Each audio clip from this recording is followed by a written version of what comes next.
Okay, why am I here today? I have spent over 55 years in the professional world, military, business. Used to own a business here, Slater's Funeral Home, which is not too far from here. State senator, mayor, and done a lot of things over my life, and even taught on the faculty and staff of Wake Forest University in North Carolina and Winston-Salem State University, all at the same time on ROTC duty, and volunteered and coached on 2 undefeated football teams to build my ROTC program. So, and I volunteered to do that and spent a lot of time to help them win 2 programs. So what am I doing now? I had decided to go on a speaking tour, and the theme of that tour is passing the torch to the next generations, your generation, Zs and millennials, because I want you to understand one thing. When you walk out of GMC as an officer, or when you become an officer, or when you go out in what I call the world, you won't be the future anymore. You will be the present. So the education you're receiving here and some things that I'm going to talk about today will help you when you become the present. Don't let anyone tell you any longer that you are the future. Because, see, my generation, we are moving on. We need you, your generation. So on this speaking tour, I offer myself without any cost to go to universities and speak to hopefully freshman classes or senior classes, doesn't make any difference, up to the university, and high schools to give the speech that I'm going to give you all today. So pay attention, and when we finish, we're going to have a Q&A, and I got to try to rush through this because I know you have classes, I think, at 9 o'clock. So if I'm moving a little fast, I'm going to be directly reading from my prepared speech where I can go a little bit faster, okay, and stay on point. So, as stated, the title of my speech today is My Secret for Personal and Career Success. And I'm not going to be concentrating on the military or my political career or my business career. I'm speaking very gentle, in a general, specific manner. Okay, the bottom line. You can be anything you want to be if you are willing to work hard, smart, and pay the price. I will give you a set of rules that have guided me through the years. First, I want to give you the basics of these rules, the theory, if you will, and then the rules themselves. Here's the theory. Life isn't fair. There's no such thing as a free lunch. Money won't buy happiness. No gain, no pain. Talk is cheap. Victory goes to the swift. Pride goes before a fall. And no man or woman is an island. What's the matter? You heard those theories before? Well, never mind. They are still true. So upon those theories, I build my list of do's and don'ts. Here's my list of things I have learned and still learning at my age of 79. The things that will help you in the years to come. Yes, I'm 79. I don't look like it, right? Okay, rule 1, be willing to pay the price. Be willing to pay the price. Today's preparation determines tomorrow's achievement. No one has cornered the market on family and career success. Anybody who walks in the store and pay the price for any item can walk away with it. Someone once approached a great violinist and offered this praise after a concert: "I give my life to play as beautifully as you do." The musician responded, "I did." If you want to be successful, it takes time, practice, commitment, and sacrifice. There is a price. Success is never on sale. It's just a matter of deciding how much you want to pay. Rule 2, be self-disciplined. Be self-disciplined. Emerson said that our primary need in life is somebody who will make us do what we can. We all have had that somebody at some time or another. A parent, a friend, a teacher, a drill sergeant, an officer, a sergeant major, someone. You have to have the wherewithal to make yourself do what you are capable of. Disciplines to put in the necessary hours. Disciplines to use your time well. Disciplines to stay with a task. Self-discipline is self-control. If you don't control yourself, someone else will do it. No one else will if you don't allow them to. Either case will be less desirable than self-control. Rule 3, set some goals. Set some goals. That's not the same as being disciplined.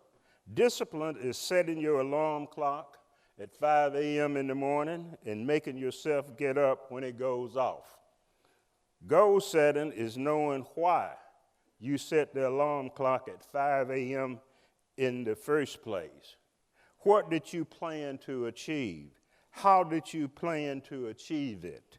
Remember, winners expect to win in advance. Winners expect to win in advance. Life for them become a self-fulfilling prophecy. No chance, determine destiny. Make some choices, set some goals. The most important thing about a goal is to have one. Goals focus our attentions. Losers stay busy doing things. Winners concentrate on planning before they even make a move. For people who don't give attention to long-term goals, the future is any time after tomorrow. But the future has a habit of suddenly becoming the present. And there are some 40, 50, and 60-year-olds are still asking themselves what they want to be when they grow up. Do you want to be like them? Repeat, goals make us focus. Rule 4, learn to get along with others. You may not please all the people all the time, but you can please most of the people most of the time. If no other way but being open to their criticism, weigh it against others' considerations. People seldomly improve when they only have their own yardstick to measure themselves by.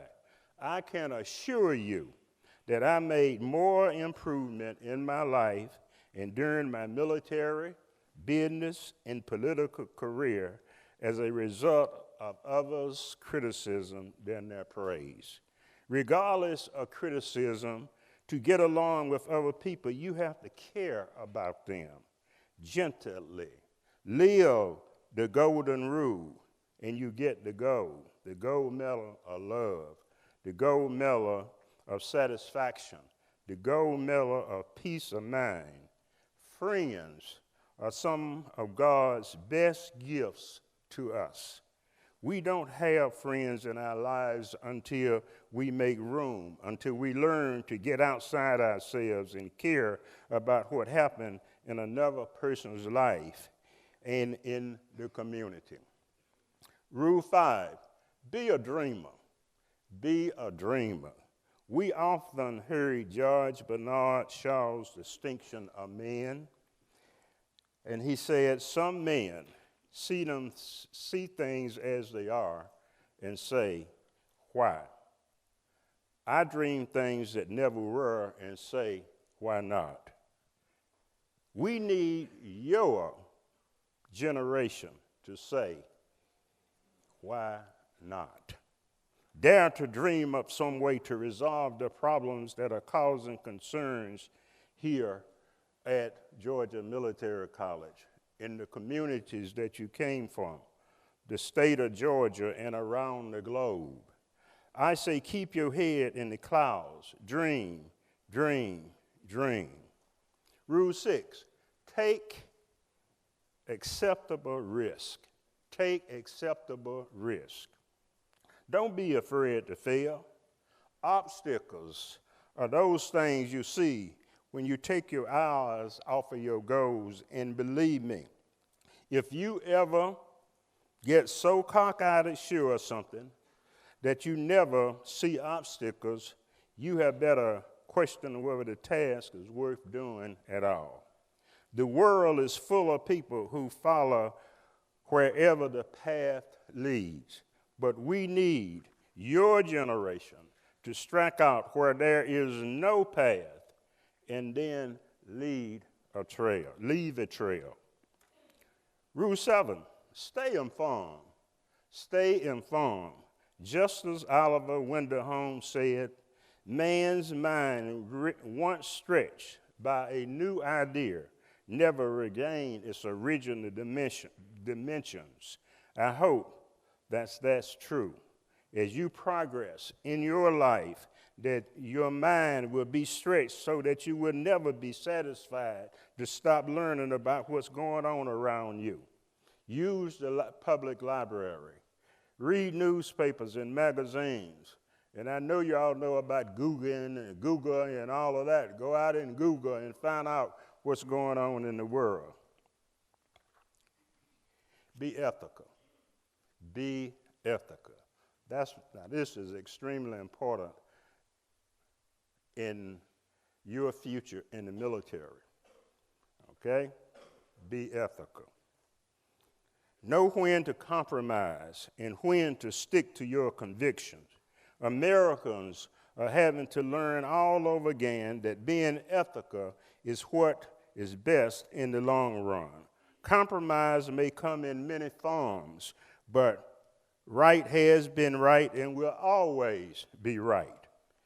All y'all have to do is see what's going on in this country now from the stand of a lot of our leadership and the ethical problems that are going on today.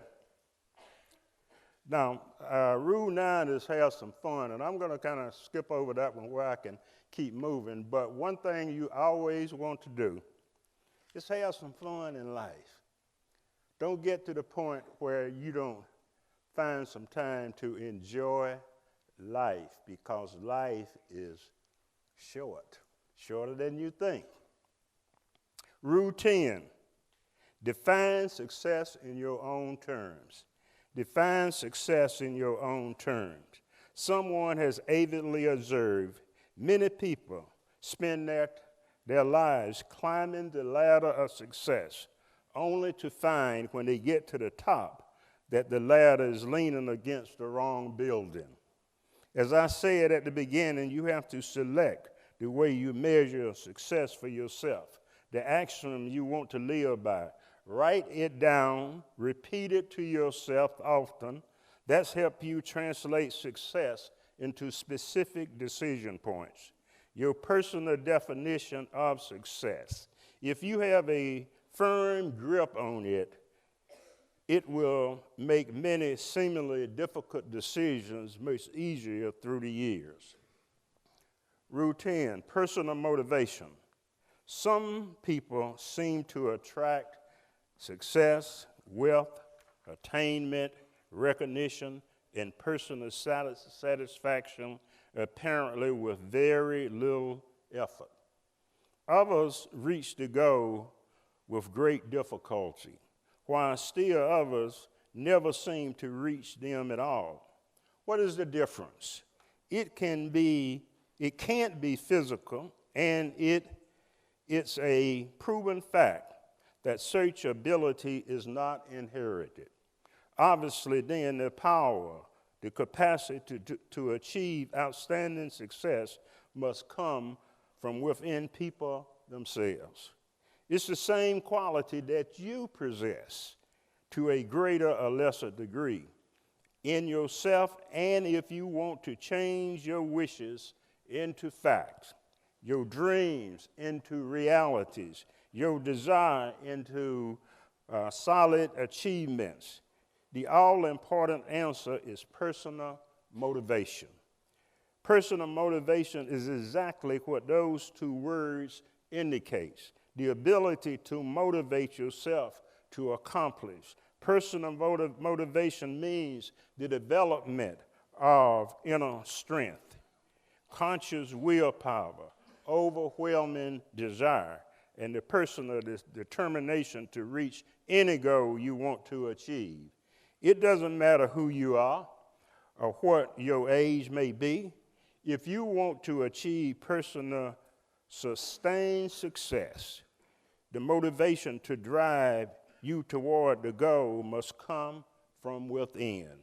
It must be personal, deep-rooted, and part of your innermost thoughts. Personal motivation is based on the scientific principle that each of us is the end result of what we think. Rule 12, be a winner. Winners make it happen. Winners make it happen. A winner say, let's find out.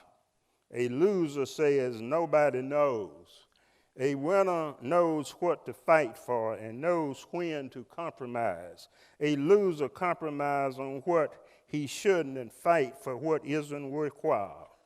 A winner shows he's sorry by making up for what he's done. A loser says, I'm sorry, but does the same thing again. A winner says, there ought to be a better way to do it. A loser says, that's the way it's always been done. Rule 13. Understand the political process. Now, I'm not here to give you a government class today, but we need, in this country, your generation to get ready to take the torch of the political process. And I'm not saying that you need to go into politics, but you need to understand it. And I think most of you had government in high school, and I hope so, and you know the different branches of the government. But what I want to encourage you to do is vote. If you have not registered to vote, I ask you, when you go home for Thanksgiving or Christmas, go and register to vote and vote. Don't ever say, my vote does not count. Okay? Voting is one of the precious things that our Constitution have given us. When I ran for mayor, after I retired from the Army and came back to Millersville, I was in the runoff. And you know how many votes I won by? 21 votes. So you mean to tell me that your vote doesn't count?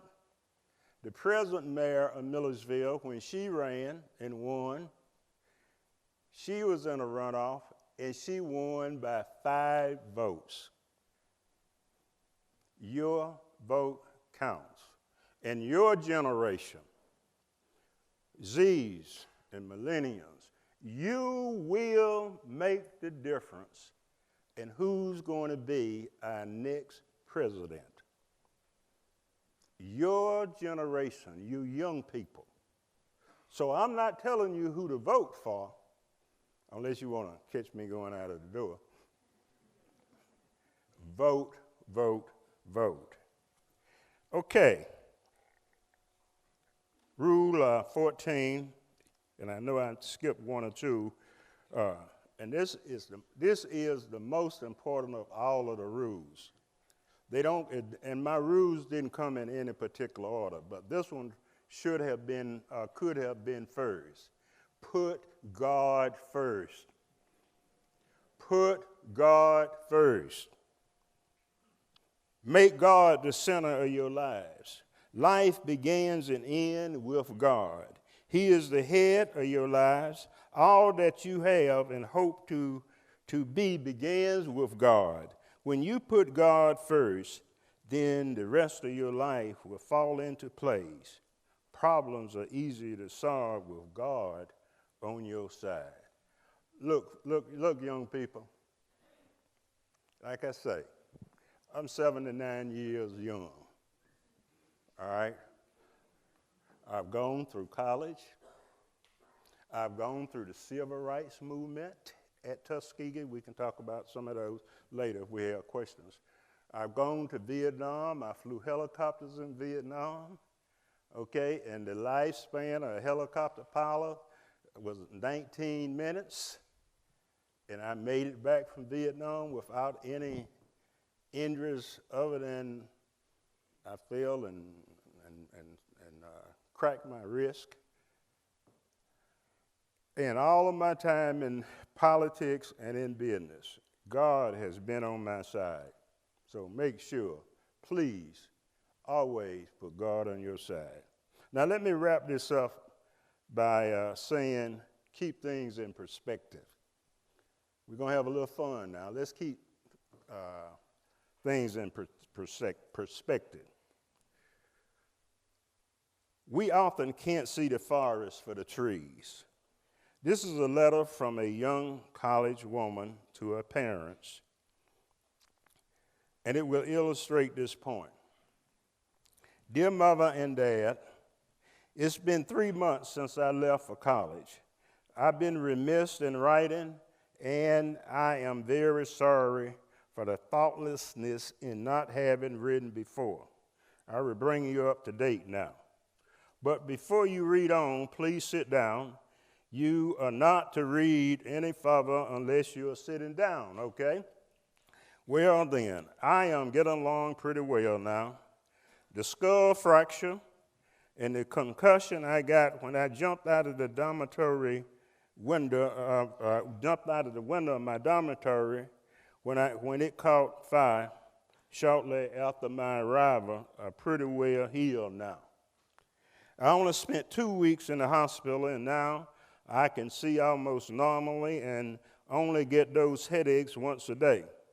Fortunately, the fire in the dormitory and my jump was witnessed by an attendant at the gas station near the dorm, and he was the one who called the fire department and the ambulance. He also visited me in the hospital, and since I had nowhere to live because of the burned-out dormitory, he was kind enough to invite me to share his apartment with him. It's really a basement room, but it's kind of cute. He is a very fine boy, and we have fallen deeply in love and planning to get married. We haven't set an exact date yet, but it will be before my pregnancy began to show. Yes, Mother and Dad, I am pregnant. I know how much you are looking forward to being a grandparent, and I know you will welcome the baby and give it the same love and devotion and tender care you gave me when I was a child.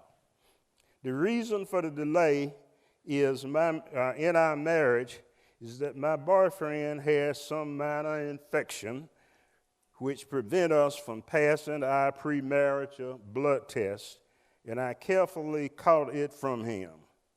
This will soon clear up with the penicillin injections I'm now taking daily. I know you will welcome him to the family with open arms. He is kind, and although not well educated, he is ambitious, although he is of a different race and a religion of mine. Now, I have brought you up to date. I want to tell you there was no dormitory fire. I did not have a concussion or a skull fracture. I was not in the hospital. I'm not pregnant, and I'm not engaged. I do not have syphilis. However, I am getting a D in sociology, an F in science, and a C in ROTC. And I want you to keep these marks in proper perspective. Your loving daughter, Susie. P.S. I got an A in psychology. Remember, winners make it happen. I encourage you to reach and aim for the top. Thank you.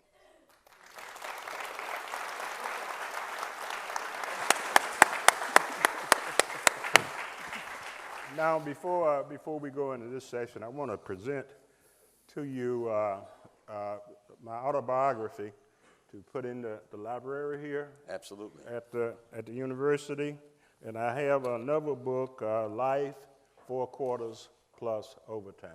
Thank you, sir. Okay. Appreciate that. Here, let's grab a seat.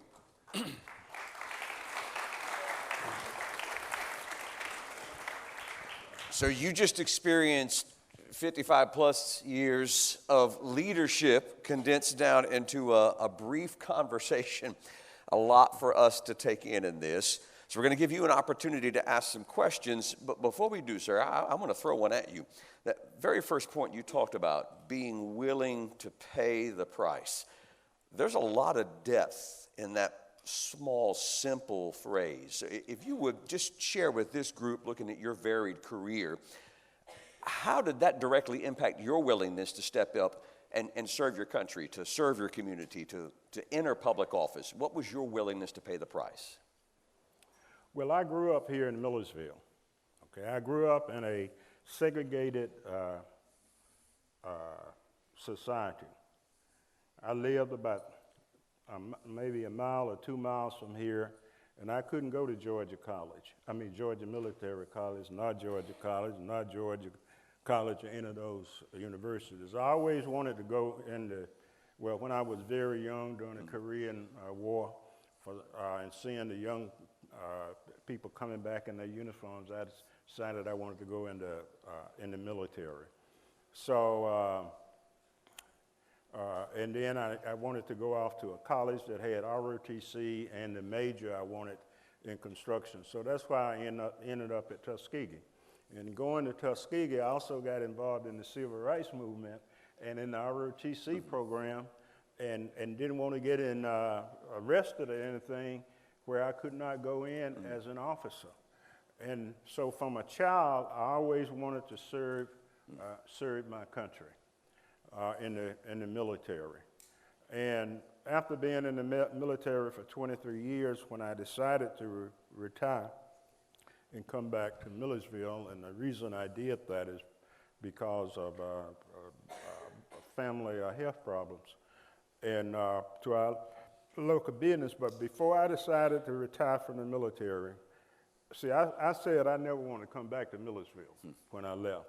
But never say never, because I've got caught several times saying I never want to do something, then I end up doing it. But I came back. When I decided to come back, I said my goal was to get into politics and be the mayor. Okay. And make a difference. But I ended up being the state senator first and then the mayor And I just wanted to serve, and I still want to serve, and that's why I'm giving back to you younger people in my retirement. I got up at 6 o'clock this morning to get prepared to come out here with y'all, and I'm retired. I need to be able to lay back, right? Did that answer your question? Very much so, very much so. We're certainly thankful for your willingness to pay that price in so many ways. I want to give cadets an opportunity to ask some questions. If you would, please remember that if you do pop up for that question, to wait until you have the microphone and then clearly enunciate, tell us who you are, where you're from, what type of cadet you are, and then share that question. So whoever gets the mic first and pops up, the floor is yours.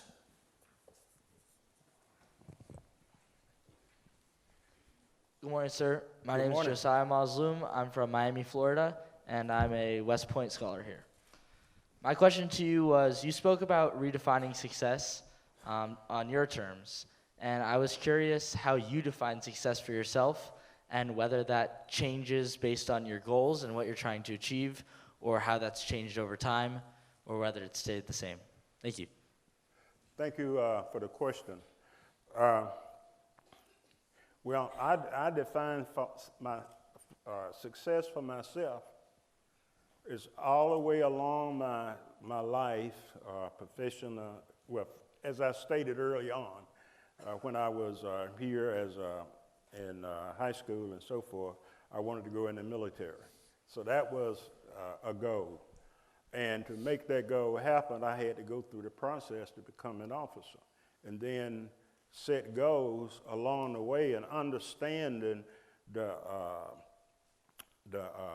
military, and as an officer, understanding what I needed to do and perform to rise to the rank of being a colonel. That was my goal also. If I stayed in the Army, I wanted to stay in long enough to become a colonel. But I needed to understand the process. And the same thing after I retired and came back and wanted to run for, really wanted to run for the state senate first, but there were some reasons why the timing was not right. So it was the same thing. And after each one of those career goals I had to come up with a plan, okay, and implement that plan. And yes, as the plan was laid out, I had to make some adjustments. And that's the important piece of having a plan. If you don't have a plan, what do you have to adjust? Okay, so did that answer your question, sir?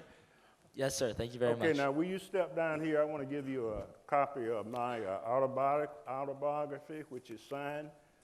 So thank you, sir. You can come up and get it afterward, okay? Yeah.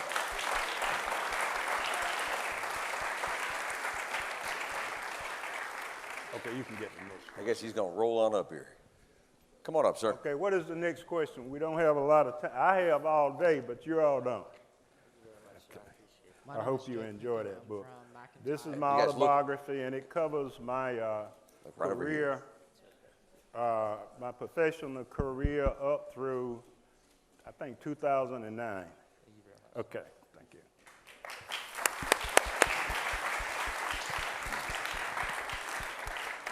All right, who had another question? Oh, excellent. My name's Jake Picken. I'm a civic leader here at Georgia Military College, and I'm from McIntyre, Georgia. Can't hear you too well. Speak up. Yeah, it's on. Just talk directly. I have these helicopter ears now. So. I'm Jake Picken. I'm from McIntyre, Georgia, and I'm a civic leader here at Georgia Military College. My question is, what is the process of running for the Senate, and what did you accomplish in your time on the Senate floor? I can't. You just need the process of becoming a senator and some of the things you might have accomplished while you were there serving. Oh, okay. Good question.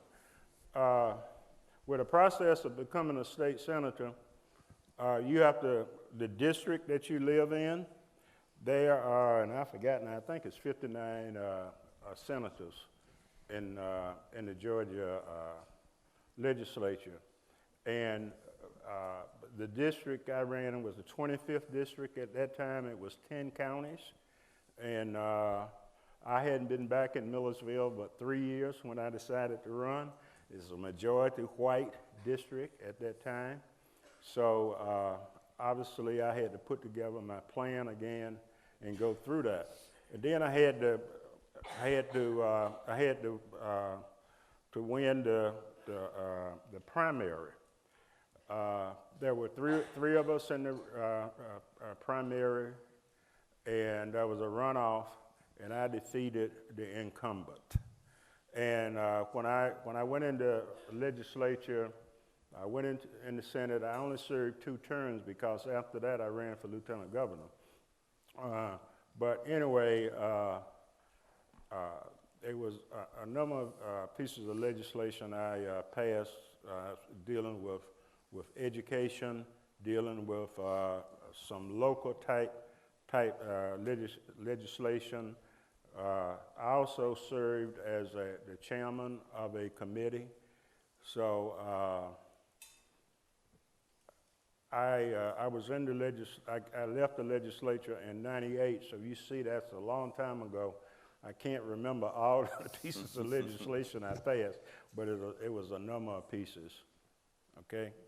Now, if you come up, this is the last person I have.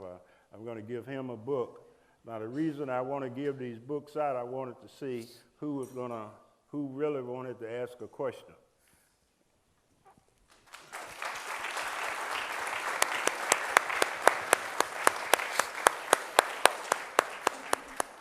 And where are you from again? McIntyre, Georgia. McIntyre, homeboy, you're right down the road. Yeah. Right? Thanks, sir. Appreciate it. Yeah. Okay. Excellent. All right. We have time for another question, please. Good morning, sir. My name is Cadet Alex Porterfield. I'm a state service cadet here. And my question was, who was your biggest mentor and motivator for you doing your whole career? When I was in the military? All the above, your whole career. Gee whiz, it was a bunch of them. It was no one particular person.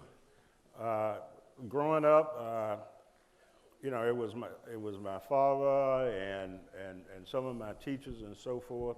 And when I was in college, I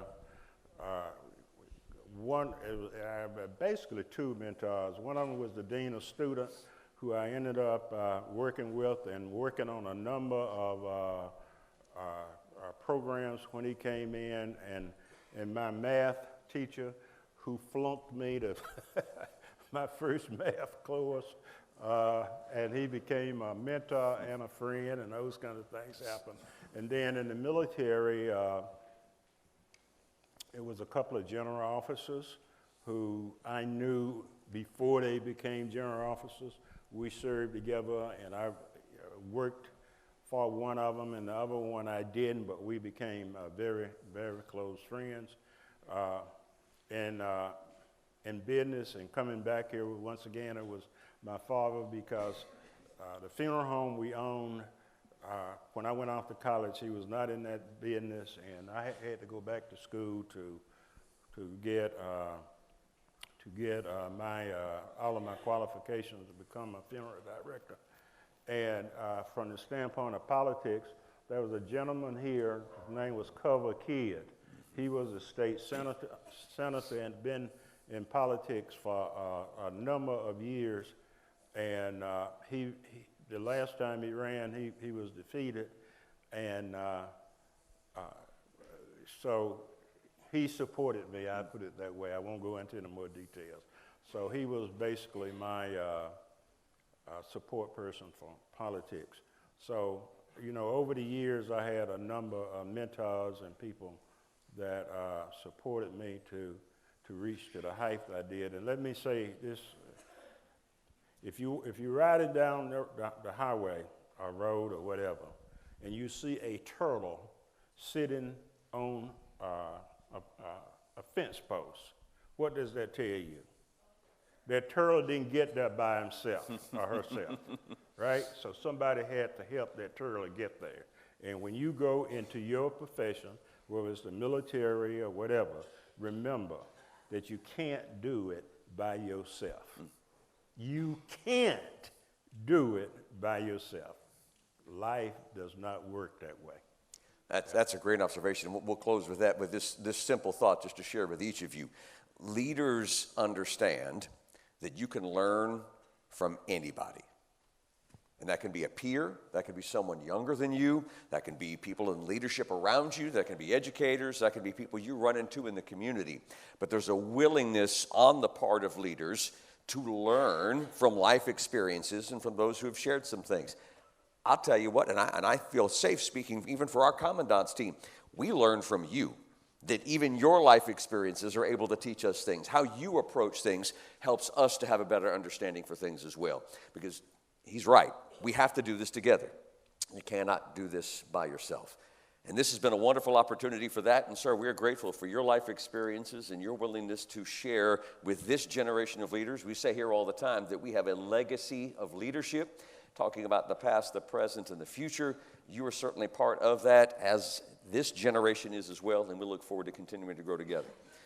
Let's give it up for Colonel Floyd Griffin.